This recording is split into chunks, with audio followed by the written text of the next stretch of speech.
దేవునికి స్తోత్రం కలుగునుగాక. క్రీస్తునందు ప్రియమైన యేసుతో ఏకాంత సమయం క్వైట్ టైం కార్యక్రమ వీక్షకులందరికీ ప్రభు అయిన యేసుక్రీస్తు నామం పేరట విజన్ క్యూటీ ఫెలోషిప్ తరఫున ప్రత్యేక వందనాలు, శుభాలు తెలియజేస్తూ నేటి ధ్యాన కార్యక్రమానికి మీ అందరినీ ప్రేమతో ఆహ్వానిస్తున్నాను. ప్రియులారా, నేటి ధ్యాన సమయం కొరకు ఏర్పాటు చేయబడినటువంటి లేఖన భాగము అపోస్తలుడైన పౌలు గారు తెస్సలోనికీయులకు రాసినటువంటి మొదటి పత్రిక 2వ అధ్యాయము 1 నుండి 16 వచనాలు. ప్రియులారా, మీ దగ్గర బైబిల్స్ అందుబాటులో ఉన్నట్లయితే బైబిల్ తెరవండి. సమయానుకూలంగా నేను మీ నిమిత్తము మొదటి 8 వచనం చదివి వినిపిస్తాను. మీరు పూర్తి లేఖన భాగం చదివి ధ్యానం చేయాల్సిందిగా ప్రభు పేరట మీకు మనవి చేస్తున్నాను. ముందుగా వాక్యం చదివి ధ్యానంలోకి వెళదాం. సహోదరులారా, మీ యొద్ద మా ప్రవేశం వ్యర్థము కాలేదు, కానీ మీరు ఎరిగినట్టే మేము ఫిలిప్పులో ముందు శ్రమపడి అవమానం పొంది ఎంతో పోరాటముతో దేవుని సువార్తను మీకు బోధించుటకై మన దేవుని యందు ధైర్యము తెచ్చుకుంటామని మీకు తెలియను. ఎలయనగా మా బోధ కపటమైనది కాదు, అపవిత్రమైనది కాదు, మోసయుక్తమైనది కాదు, కానీ సువార్తను మాకు అప్పగించుటకు యోగ్యులమని దేవుని వలన ఎంచబడిన వారమై మనుషులను సంతోషపెట్టు వారము కాక మన హృదయాలను పరీక్షించు దేవుణ్ణే సంతోషపెట్టు వారమై బోధించుచున్నాము. మీరు ఎరిగినట్టుగా మేము ఇచ్చకపు మాటలైనను ధనాపేక్షను కప్పిపెట్టు వేషమునైనను ఎన్నడనూ వినియోగింపలేదు. ఇందుకు దేవుడే సాక్షి. మరియు మేము క్రీస్తు యొక్క అపోస్తలులమై ఉన్నందున అధికారము చేయుటకు సమర్థులమై ఉన్నను మీ వలననే గాని ఇతరుల వలననే గాని మనుషుల వలన కలుగు ఘనతను మేము కోరలేదు. అయితే సన్యమిచ్చు తల్లి తన సొంత బిడ్డలను గారవించున్నట్లుగా మేము మీ మధ్య సాధువులమై ఉంటిమి. మీరు మాకు బహు ప్రియులై ఉంటిరి గనక మీ యందు విశేషము ఆపేక్ష కలిగిన వారమై దేవుని సువార్తను మాత్రమే గాక మా ప్రాణమును కూడా మీకు ఇచ్చుటకు సిద్ధపడి ఉంటిమి. చదవబడిన లేఖన భాగమును దేవుడు నేటి మన ధ్యాన సమయం కొరకు దీవించి ఆస్వాదించునుగాక. ప్రియులారా, నేటి పాఠ్యభాగము పూర్తి చదివిన తర్వాత దీని కొరకు ఏర్పాటు చేసినటువంటి ప్రధాన అంశము దేవుణ్ణి మాత్రమే సంతోషపెట్టాలని కోరుకోవడం. దేవుణ్ణి మాత్రమే సంతోషపెట్టాలని కోరుకోవడం. Desire to please only God అనే అంశమును ఆధారం చేసుకొని నేటి పాఠ్యభాగ సారాంశాన్ని మనం జాగ్రత్తగా గమనించినట్లయితే వేరు చోట్ల బాధలు, అవమానకరమైనటువంటి పరిస్థితులు అనుభవించినప్పటికీ పౌలు సువార్త పట్ల వారికి తాను బోధించేటువంటి బోధన చూసినట్లయితే ఆయన వారిని ఎంతో ధైర్యపరుస్తున్నాడు. కనుక పౌలు ధైర్యంగా సువార్త బోధించాడు. బలహీనులను కూడా బలపరిచి సువార్త కొరకై వారిని నిలబెట్టాడు. కనుక స్వచ్ఛమైన హృదయం నుండి సువార్త ప్రకటించానని పౌలు తాను ఎంత సంతోషంగా వారికి ఈ మాట రాస్తూ ఉన్నాడు. ప్రజల అనుగ్రహాన్ని పొందడానికి వారిని పొగిడేందుకు ప్రయత్నించలేదని, ప్రభువును మాత్రమే సంతోషపెట్టాలనే ఏకైక కోరికతో సువార్త ప్రకటించదని పౌలు గారు ధృవీకరించేటువంటి మాటలు మనకు అర్థమవుతున్నాయి. ప్రియులారా, పరిశుద్ధులు సువార్త విషయమై దేవుని వాక్యానుసారంగా జీవిస్తూ వాక్యాన్ని వారు ఎంతో స్వీకరిస్తున్నారు. ఇప్పుడు వారి జీవితాలలో వాక్యమే జీవిస్తున్నట్టుగా ఉంది. ప్రియులారా, అది వాక్యం వారి జీవితంలో పనిచేస్తూ ఉంది.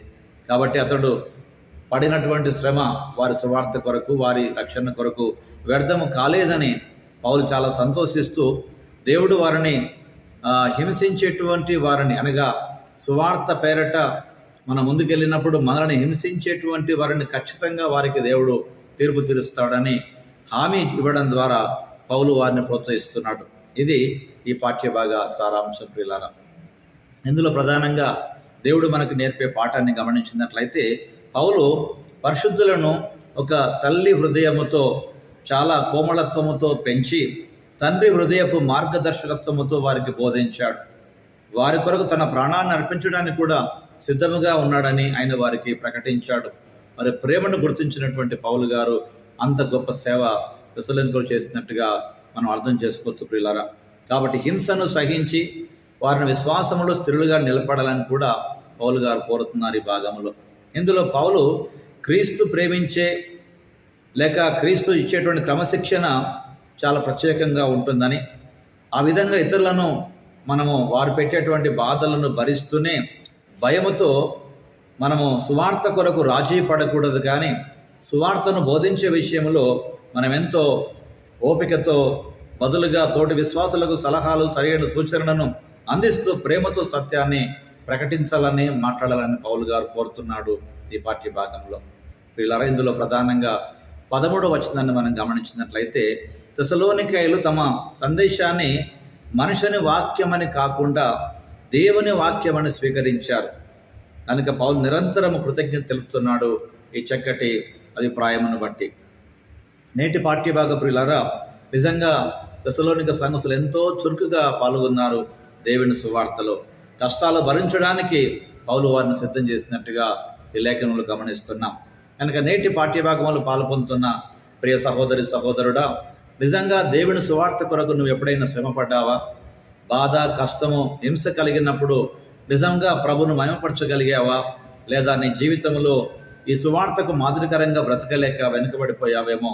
ఈ రోజున దేవుడు మాట్లాడుతుండగా నీ జీవితాన్ని మరొకసారి ప్రభువుకు అర్పించుకొని సరిచేసుకొని చక్కదిద్దుకొని వాక్యపు వెలుగులో నిజంగా దేవుణ్ణి మాత్రమే సంతోషపెట్టాలనేటువంటి కోరికతో సేవ చేయడం ఎంతో భాగ్యప్రియులారా. ఈ రోజున అనేక మంది సేవ చేస్తున్నారు, కానీ వారు ఎందుకు సేవ చేస్తున్నారో తప్పకుండా వారు గుర్తుంచుకోవాలి. కనుక మనుషుల ప్రేమను పొందడానిక, మనుషులు మెప్పు పొందడానికి కొరక, లేదా దేవుని మెప్పు పొందడానికి కొరకు సేవ చేస్తున్నామో ఈరోజు మనం ఒకసారి మన జీవితాలు పరీక్షించుకోవాల్సిన వారమై ఉన్నాం. ఈరోజు మన జీవితం ప్రియులారా, నిజంగా ఈ సంఘములో ఎంత గొప్ప అద్భుతమైనటువంటి ప్రార్థన పూర్వకమైనటువంటి సేవ ఫలభరితంగా ఉందా అని మనం ప్రశ్నించుకోవాలి ప్రియులారా. కనుక ఈ రోజున పౌలు జ్ఞాపకం చేస్తున్నాడు, నేను మనుషులను సంతోషపెట్టేవాడినైతే ఎప్పటికీ నేను దేవుని సేవకుని కాకపోదును. కనుక ఎప్పుడు నేను దేవుని సంతోషపరచాలని ఆశిస్తున్నాను తప్ప మనుషుల మెప్పు కొరకు సేవ చేయలేదు అని కరాఖండిగా చెప్పినటువంటి పౌలు వలె ప్రియులారా, మనం బ్రతకగలుగుతున్నామా? మనం సేవ చేయగలుగుతున్నామా? నేటి వాక్య భాగం ద్వారా మన జీవితాన్ని మనము సరి చేసుకోవాల్సినటువంటి వారమై ఉన్నాం. రండి, వాక్యపు వెలుగులో ప్రభు మనతో మాట్లాడుతుండగా ఓ ప్రార్థన సమయాన్ని మనం కలిగి ఉందాం. ప్రార్థన. ప్రభువా, మేము సువార్తను స్వీకరించడానికి మాకు సహాయం చేసినట్టుగా సువార్తను ఇతరులు కూడా బోధించే కృప మాకు దయచేయండి. బోధించినటువంటి మేము ప్రభువా ఒక స్వచ్ఛమైన జీవితాన్ని జీవించగల కృప మాకు ప్రసాదింప చేయమని, సువార్త కేవలం మాటలతో కాకుండా ప్రభువా మా జీవితముతో బోధించగల కృప ప్రసాదింప చేయమని క్రీస్తు పేరట ప్రార్థిస్తున్నాం పరమ తండ్రి. ఆమెన్. ఆమెన్. ప్రియులారా, ప్రభువారు నిత్యము తన వాక్యం ద్వారా మనతో మాట్లాడుతున్నాడు, మన జీవితాలు ఆదరిస్తున్న ప్రియులారా. కనుక నిజంగా మీరు యేసుతో ఏకాంత సమయము అనే ఈ కార్యక్రమాల ద్వారా మేలు పొందినట్లయితే మీ అనుభవాలు, అనుభూతులు మాతో పంచుకోండి. మేము సంతోషిస్తాం, ప్రభువును స్తుతిస్తాం. అనేక మంది విశ్వాసాన్ని బలపరచగలిగేటువంటి ప్రియులారా, ఈ కార్యక్రమాన్ని అనేకులకు పరిచయం చేయాల్సిందిగా ప్రభు పేరిట మీకు మనవి చేస్తున్నాం. ప్రియులారా, మనము ఏం చేస్తున్నాం అనేది ఎప్పుడు ప్రధానంగా తీసుకోకూడదు, కానీ ప్రియులారా ఎందుకు చేస్తున్నామనేది చాలా ప్రధానం. కనుక మన పని వెనుక మన ఉద్దేశం ఏమిటో ప్రియులారా మనం గమనించాలని దేవుడు కోరుతున్నాడు. కాబట్టి దేవుణ్ణి సంతోషపెట్టేటువంటి సంతోషభరితమైన సేవ చేయగల కృప దేవుడు మనందరికీ అనుగ్రహించి తన సేవార్థం మనందరూ నిలబెట్టి నడిపించి వాడుకొనుగాక. Thank you. God bless you all.